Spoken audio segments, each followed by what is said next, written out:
Hi friends, மத்தியானம் lunch இன்னைக்கு எங்கள் வீட்டில் என்னென்னா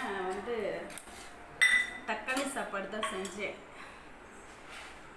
அதான் பிடிக்கும்னு சொல்லிட்டியா, அதனால் அவனுக்கோசரம் தக்காளி சாப்பாடு, அதுக்கப்புறம் பொரியல்.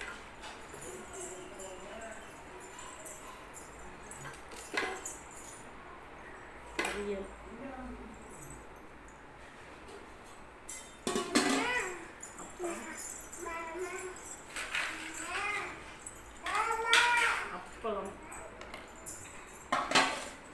அப்புறம் ஸ்வீட் செய்யணுன்ட்டு பாயசம் வச்சேன். ஜவ்வரிசி, பாசிப்பருப்பு, கடலைப்பருப்பு எல்லாம் போட்டு தேங்காய் பால் எடுத்து வச்சு இதை சாப்பிட்டு பாருங்கள். வீடியோ போட்டிருக்கேன் இதை எப்படி செய்கிறதுன்ட்டு. அப்புறம்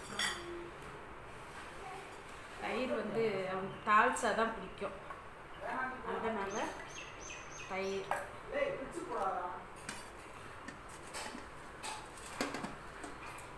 இது இதான் மத்தியானம் லஞ்சு சாப்பாடு. தயிர், அப்பளம், பொரியல், பாயாசம். எல்லோரும் வாங்க சாப்பிட்லாம்.